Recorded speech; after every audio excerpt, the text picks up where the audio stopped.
Hi everybody, I'm Morgan Crosbie from Finch Chevrolet in London, Ontario, Canada, and you're watching Cars and Crosby. Panther is hanging out with Grandpa today at work. We'll let this XT fizzle go by, and we're back. This has been just a wild ride. I can't stop but laugh when I am in this car. First impressions are going to be on today's episode. We're going to be protecting it all on today's episode starting right now.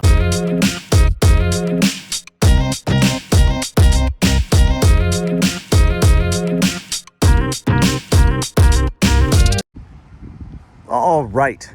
So I filmed this part at the beginning of the intro for the first episode, and I want to go over with you guys in this beautiful sunlight because I don't know how much longer we have a nice beautiful day like this. It's now October and I live in Canada, and yes, we need to get back to our igloos.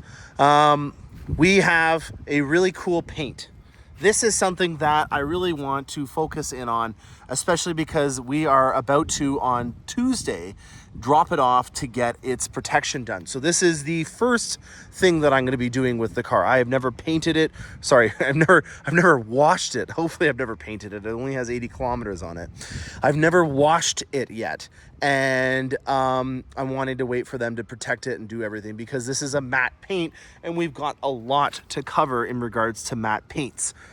I'm going to use a diagram because this is going to just be the best way of describing it. A regular paint with their gloss coat has a smooth finish. This has a gloss coat. I think the first misconception that a lot of people have is that a matte paint means that it is unprotected and it's a raw paint and that's why it's like that. Not the case. This has a clear coat. It has a UV protected against the elements and yada, yada, yada. Clear coat on it, but the finish on how it's done is not smooth. It looks like it looks like this. That's what it looks like. And what happens when you rub on it is you lose all those peaks, and when you do that, you turn this into a finish that will look like this, and then you'll just have a very interesting splotch of shininess on there. It'll still be black, but it'll be darker and shiny, and we don't want that. It is shiny as it is already. I'm very excited to see what the Expel Stealth finish will do to the overall appearance. And so one of the reasons why we're filming this right now while I was also doing the intro for episode 1 is because we have a beautiful day on our hands and I want to document what it looks like in a full sunny day. One of the things that I do on this channel is I like to document paint finishes so that we can learn how to accent them in the future. With this paint finish, it's not going to be a normal process because I don't believe that this is going to be mass produced at any point. But if you are in the situation where you're going to buy a GM matte finish, you're probably going to want to do some research. And this is why, through the magic of Google, hopefully my video will get to you and you can learn some stuff. We might have it come on a Corvette very soon. I would be surprised if it didn't because of how advanced their finish is down there, that they couldn't eventually have a matte finish from the factory. And hopefully, if that's the case, we can reference this video or I'll make a separate one on things that I learned from this Panther. All right, so very, very glossy, even though it's a matte finish, as you can see on this fender shot right now, and that there is a metal flake in it. There is blue, there is gold, and there is silver in the metal flake. It is a very deep, rich color. It is probably my favorite black I have ever seen. This is carbon flash metallic, and it is a color that we've had in the performance world for quite some time. Actually, no, it's not. As I look at this in some really deep sunlight, this is the Panther metallic black that you get on the 2SS and the RS collector's edition. As I look at it in the sunlight here, you can really see that it's different than carbon flash metallic. So there is also something that I just learned live on television. That's not carbon flash metallic. And I'm glad I learned that because if I ever chip this up, it would be painted in the wrong color. Okay, we're learning new things. It makes sense that that paint would be done in that because this is obviously going to trade down to the other trim levels, especially when they're only making 350 of these. Bow tie, flow tie, love that. Back to the paint. This is a matte finish, so you got to be very careful. One of the biggest things that you can do that you may not be aware of, I'm going to skip the obvious stuff because it's just beyond obvious that you shouldn't be wiping it down, and it's very susceptible to things. Tree sap, good luck. You got to use chemicals to lift anything off of it. But back to the original thing there, you want to make sure that you're using the right detergents as well on it, because you can dry the paint out with regular detergents, and so it's called limestone-y. It's a slang word for it, where it kind of looks like a limestone-y finish, where it's almost chalk-like, and that's what happens to a paint that has very aggressive detergents, because you're using a lot of chemicals to lift stuff off of matte finish because you can't rub on it. So it's a way more aggressive paint, and when you do that, you lose a lot of the. I'm just gonna slang this up and dumb it down for you, but you're gonna dry out the paint, and you're gonna lose a lot of the body of the paint and the I'm not gonna say it's essential oils, because I can't even keep a straight face to that. But let's just summarize this in one sentence. To clean the car, you use very aggressive stuff, and in order to make sure that you can replenish the paint, you need to make sure that you have a matte finish paint or soap, so that you can keep it moisturized and not have it getting all limestoney. That's all I wanted to say about that. Moving on. Let's see how many Panthers are on this. I don't see in the front any. We're going to just go through this and count. None in the headlights. Again, this is just a very low production model. So there's our first one. And moving along into the inside. None in there. None in there. There's our second one. We got a Panther on the wheel. None in the startup screen. None up here. There's a leaf. Any on the window sticker? None on the window sticker. I'm going to be taking these rear seats out, but we'll leave that for conversation for another day. There may be one on the fuel door. We'll see. None down there. 3. I guess we'll call it 4 if you really talk about the other side, but 3 areas that it's on. So there's 3 areas that there's a Panther on the car. Let's just take a quick look under the hood and see if there's a Panther under here.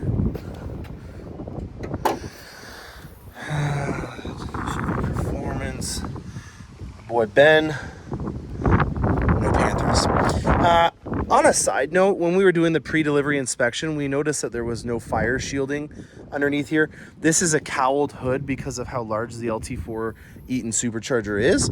And we're assuming that it was just such a tight gap between the supercharger and the stamped aluminum hood on here, that they just couldn't afford to put anything on here because it'd be basically touching this. That would have been a great opportunity to put another Panther, and I am going to do my research before I just throw a regular Camaro one on here, because I don't want to start a fire and burn down Ben's baby and my Panther, number 53. So yeah, 3. Oh boy, yikes. Rookie move on that one. A little grease on the edge there too. Anyways, back to this. We have 3 areas that Panther is on here. I did have to order these Camaro emblems. They were reasonably cost, and they were out of Lansing, Michigan, so there was still parts available for that, because when we debadge it to wrap it, we need to rebadge it. Luckily, the bow tie, flow tie, it'll be stuck on there. So these are gone. Oh man, I still have this on here. I didn't even notice that. And then we got to get rid of this ZL1 and this bow tie back there. We'll make a necklace out of it and have it for my Halloween costume or something. Okay, so we're off to Auto Trim Design now, where we are going to start the official process of wrapping it with a Stealth PPF paint protection film from Expel. I did check on the forums to see, for example, my collector's edition neighbor is going to be doing the same process as what I'm doing. He's not doing the doors. You know what, for the sake of it, I'm just going to do all of it, and I'll explain as I go along when we're down there. So say goodbye to the unwrapped Panther, and we're going to get her some protection so that she can go out on the hunt and not worry about messing up her dew. All right, behind these doors is Panther. Where is she? Oh, wow. Look at this. What a sinister car. Man, I got an ear-to-ear smile. There's my smile. Damn, look at this, guys. Holy cow. So we've got an Expel Stealth wrap done. They've got a really cool background actually for this. Cheers to Expel for having a cool setup. Auto Trim Design is a specialist in doing this stuff. I wanted to find somebody that I could trust, especially because this is a matte finish. And Andrew here has been dealing with our Mercedes-Benz location for quite some time, and they've been doing this a lot longer than we have. We're just getting into the game with stealth vehicles or matte vehicles, and I wanted to go to someone that had some experience with this. And that's one of the things that I'm always trying to do. I want to find the path of least resistance and find some way of being able to offer something that has already been tried and true. Now, with this process, I can tell from experience that the contrast that Andrew suggested was probably the best thing to do. All you guys commented that we should go with the gloss finishes, and I completely agree. So what I'm talking about is the consideration for the Panther metallic finish accents, and then also the exposed carbon fiber on the hood, and then this beautiful high wing over here. All of this has been done in a gloss finish, and I'm really glad that Andrew suggested it to me and all of you guys, because it does really do a great job at adding that contrast throughout the vehicle. If you had it all matte, I don't know if it would have the same effect. Now, we are under some really great lights. This is obviously so that they can make sure that they do it properly, but it also gives you guys an opportunity to see the finish with the stealth wrap done. Now, the only component to this that we did not wrap was the roof line, and why we did that was because there is a stripe done in a metallic black finish, and when you're putting a PPF on top of a stripe, it's not always the best thing in terms of the edges and how it will look for the long run, because this again is going to be a long-term friend to the channel. So this is actually exposed. This deck lid here and then the roof line on here has not had the stealth finish, and as you guys can see, under this beautiful lighting that we have here, there's no difference. So if you're looking at doing just a front end protection on your Camaro or any vehicle with this stealth finish, we have a very high gloss metallic matte paint. And if you're getting one of these vehicles, you could get away if you're on a budget with just protecting the front end. Now, with this being one of 350 vehicles, I want to make sure that we get this thing protected for the long run. And I don't know many rocks that take a 90-degree turn and then expose and chip your hood. So that was the risk that I was willing to take in order to keep the aesthetics of this decal as pristine as possible. Now, Andrew is a great guy, and he also did some paint protection, some paint ceramic finishing to this, and I have the bottle of what I purchased here. So if you guys are looking at getting some additional protection done, you want to make sure that you get something that is compatible with the Expel system, but then also the matte finish, because like you're going to see in multiple parts on this episode, the matte finish is completely different than a normal finish on a vehicle. So this is a matte specific Expel wrap that we're doing on here. I'm dealing with somebody that is experienced in dealing with matte finishes, because you can't Mr. Miyagi these things. You can't rub on them or it will permanently polish that paint and you will never have it go back. So now I have a lot more insurance in making sure that this finish is going to last forever. And thanks to Auto Trim Design, Panther is back in action. All right, let's get this Camaro party started. We got a nice old school cool here. I think this is a second generation Camaro. Lots has changed. I would say that the retro that we saw back when the C5 Camaro came back in, that was our Oshawa built Camaro. That was more of a boxy retro. This is when the Challenger, the Camaro came back online. You saw a lot of other retro vehicles that came in back in the early mid 2000s, so 2010 area. That was kind of the Renaissance, and that was the styling that they based it off of. So it's a very boxy front end, but you still can see some styling cues. You know, this rear quarter panel in particular, the fenders, this in particular is something that I think that they did a really good job at continuing on. If you guys remember from the 5th generation, the gills that were in the back here, they did inlay them. So on this one, it's kind of like a trim piece that's on top, whereas the gills were kind of inlaid into the body trim. On the 5th generation Camaros, I'm not gonna lie, I'm 34 years old. I love cars, but I'm sorry if this thing wasn't even I wasn't conceived when this thing was a boot. So I'm working on the mid-years in terms of Corvettes. I'm working on older Corvettes and Camaros and stuff like that. But I would consider myself to be an aficionado when it comes to anything that is like 2010 and up. And I mean, like, I would know the names of the colors. Quiz me. Try me. So I appreciate the lineage. And sometimes I find it a little funny because I might think that there is something that's new, such as, for example, the LT1 engine code, when they went from the LS series to the LT1 in the C6 Camaro and the C7 Corvette. I was like, oh, the LT1, not knowing that they had already had an LT1 way before. So there is sometimes where you might catch me if you are a little bit more dated in your knowledge, but I'm working on it. And I can appreciate the lineage of where things come from. So I just thought that that was really cool. That there was a Camaro here and that I was going to park beside Grandpa. Shame on this individual that parked the ZL1 here, because you always park forward so that you have a clean exit for when you rob the bank. Okay, first impressions. This thing is a wild child. You drive it and your demeanor changes. And that's one of the things that, as a car guy, I think I really enjoy. You know, when I'm driving my Ultimate Denali HD, I listen to Chris Stapleton. I'm a country boy when I'm in that thing. It's a big rig. It takes a long time to brake. When I'm in this thing, I'm listening to the Black Keys. I'm listening to, a little bit of Rolling Stones for the old school cool, but more Led Zeppelin. And I just find it fascinating that you can have the soundtrack and your demeanor change with your car. So that's something that I have definitely been appreciating with this car, and it has been an absolute hoot. I am loving it. I guess for me, like, when you have something that exceeds your expectations, that's always something that I find is like a stamp of good faith or good quality. And for me, in terms of this experience so far, in terms of the first impressions, I'm just about to hit 500 miles or 2 tanks of gas. It's been fun. And if you can tell from the amount of fuel that I've been using, I have been taking it in the back roads, and I have been breaking it in properly. If you have not broken in a vehicle, stick around. If you have, then skip ahead for a little bit. This is a hand-built V8 in the Performance Build Center that's down in Bowling Green, Kentucky.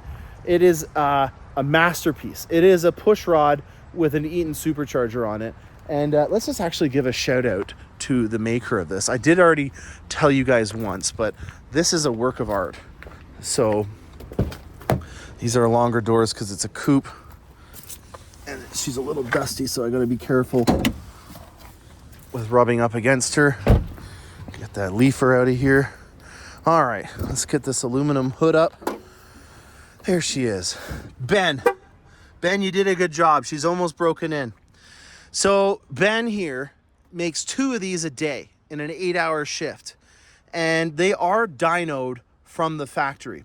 So after Ben is done with it, he then puts it on a dyno where it does do a very rigorous break-in session. So even though this Camaro had, or it should have, about 5 or 10 miles on it, depending on the track. Here, you want to know how much knowledge I know?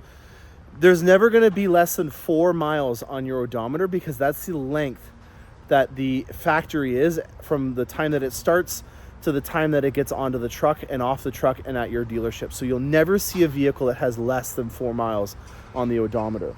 And that's just because of all the lengths that it takes to get you to the vehicle. So let's say by the time that you get it, it's got 10 miles on it. It's probably got about 100 miles actually on the actual block, or how many revs per minute. That's how they kind of measure to the hours. And that's something that's really great, because you do want to break in this vehicle properly. And just like with your kids, how you raise it is how they end up. So the horsepower output could be variable based on your break-in session. This is something that a lot of people make a very common mistake on, and that's they're too light on it. We'll get into the manual and automatic component of that later, but you want to set the seals and plant them properly inside of your block. And in order to do that, you need to be assertive with your engine. It is something that is very important to do in the first 1,000 miles of your vehicle. And there's a couple of things to take into consideration. You want to avoid highways if you can. in terms of just being on a freeway or an interstate and keeping it in cruise control. Cruise control is your worst enemy when you're breaking in a vehicle. You want to be all over the map. You want to have people question if they need to call you in for a DUI when you're breaking in a car. This is something that you want to be going evenly through the gears on. You want to go into the country. You want to make sure that there's no one behind you, because these bad boys here can obviously stop a lot faster, but you're also just going to use the resistance, especially with the high wing, to slow down once you do a full pull and go through all the gears. It's going to be difficult, to get into the tall parts in the higher gears, because you'd need to be cooking if you did that. But for example, second gear and third gear are really efficient gears to be breaking in your Camaro or anything that has a hand-built V8 engine in it, just because the speeds that you can get up. Like I can get up to, like, in Mexico, as you always see in the bottom when they're doing it, in second gear you can get to like over 100 miles per hour in a Camaro, which is just wild in the 6-speed Tremec.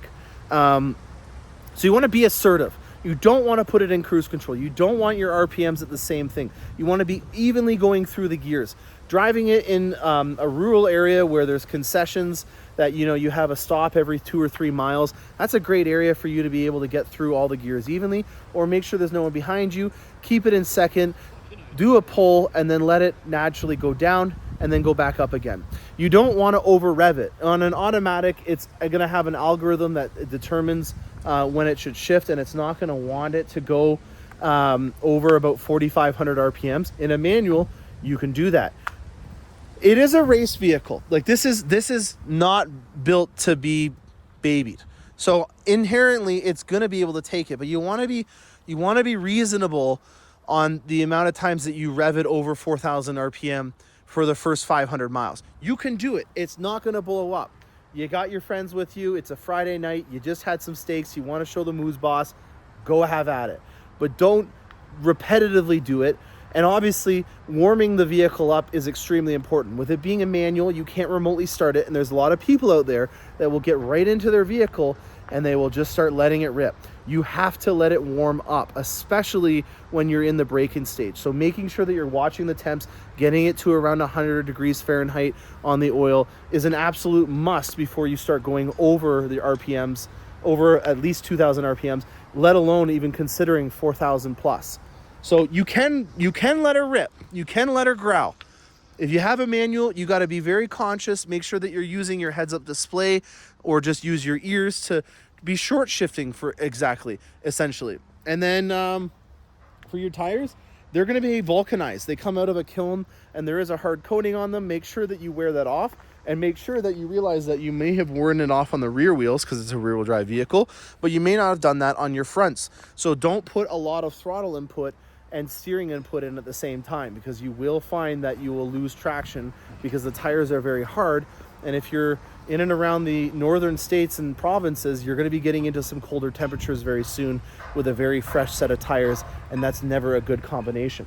So last would be your brakes. You just want to burnish your brakes. I've got the 6 pistons on here from an Italian company named Brembo, and you want to make sure that you burnish your brakes or do some cadence braking. Cadence braking is where you're going to go up to about 70 miles an hour, and you're going to go hard, assertive on the brakes, not to the point where you're locking them up, and then you're going to go back up to 70 and then back down to 20, 30, and do that to get the brakes hot. What you're trying to do is you're trying to get the rotors and the pads to mate up so that you get a nice bite, a nice pop, and that's going to help out with efficiency and also help you from having an awkward experience in a drive-through with it squealing like a pig.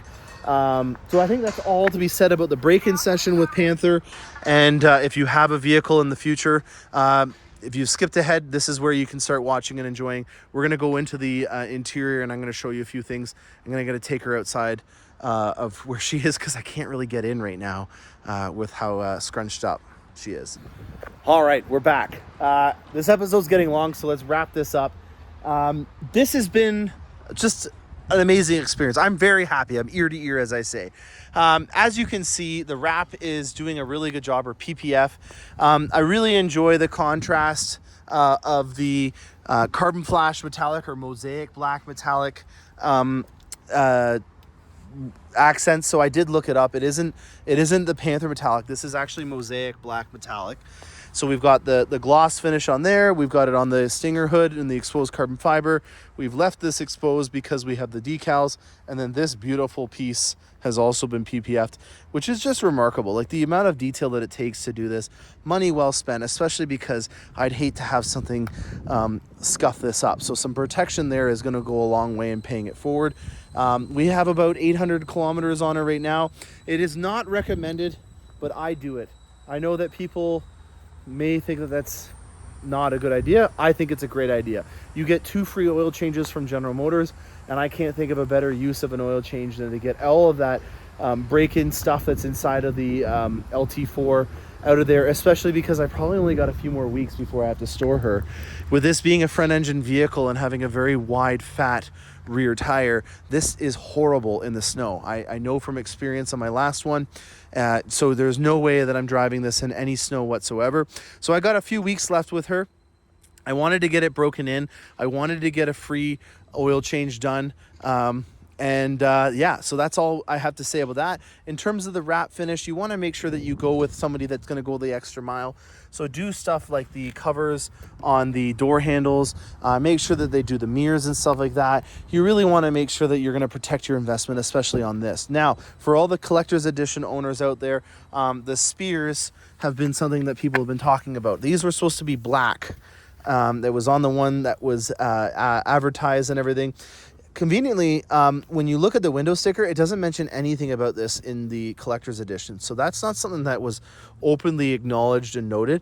It's just something that people noticed when they were looking at the vehicle in the marketing. And unfortunately, the manufacturer that was building these spears was not able to do it. So I've reached out to the plant, and I did talk to the quality control people, and unfortunately they made the decision to forego doing that. But in my opinion, I think that that was the right thing, because I would much rather enjoy this in the fall than have it sit in the fall at Lansing while they waited for the manufacturer to come out with this. And as some of you may already know, this is an LPO part, meaning that they can remove this, because on some vehicles you don't have the ambient lighting. And so our dealerships are already very geared towards being able to get this trim component removed, and you can swap it out. So the spears are something that you can easily remove. It's something that is an accessory if you did not order a 2SS and you had a 1SS or an LT or something like that, and you can have the ambient lighting spears installed. I'm sure that there's plenty of areas that you can see how to do that on the forums. And so where I'm going with this is that this is a very removable part that they've made from the factory to be removed. And if that's the case, I'd rather enjoy my vehicle, realize that they couldn't do it, and that if you wanted to really add to it, you could do it yourself by removing this and then putting a darker finish off to go with it. Now, as you can see, I chose to do the red knee pads, and I also chose to do the red seat belts. I did take out the red from the 6-speed, and I put the carbon fiber to go with the carbon fiber for the interior, and then also for the high wing and the front stinger or hoods scoop. Back in my 2016 days, I did take the seats out in my Camaro. I just really enjoy the exhaust note a lot better. It's very easy to remove it. You just put the seat in the lowered position, and then you pull up on this, and that will then remove the seats. So that, in my opinion, helps out with the sound. Never really going to plan on using this, and I'm never going to plan on having anyone in the back seat, as you can see. So that's why I did that. I just prefer the noise over, not the noise, the beautiful sounds, the symphony out of the back. And then also looking at the forums, I found a very helpful tip in terms of being able to upgrade your USB drive. Right now I have a USB to USB-C because I have the new iPhone, but you can change that around. So there's plenty of great useful tools on the forums. I'm becoming good friends with a couple people on there, and so yeah, that's all I got to say about that. For the spears, they're not going to happen. I'm apologizing for everyone there, but I'm very happy that they decided to send it out, because it means that I get to enjoy it in the fall instead of waiting for it and not having it come until it's snowing out, and that would have been fun. The other thing is the fuel doors. They are still on back order. I did check in, and they are not there yet. And the watches and the posters, they will be coming in the mail directly to you, because your dealership would have asked for your address when they placed your order, and that is the address that they're going to use to mail it. So whatever you gave to your dealer when they put in the order is where the marketing division is going to be sending your watch and your posters. So don't ask your dealer. It's going to come from General Motors directly to you. It's not going to be shipped to the dealership. I think that's everything for this episode. This was long-winded, but we wanted to get all the Panther stuff out and Camaro stuff out. I do have a lot of Corvette stuff to talk about. I did get E-Rays if you're watching from the Corvette side of this. So yeah, that's all for now. Stay tuned for more awesome content. I'm Morgan Crosby.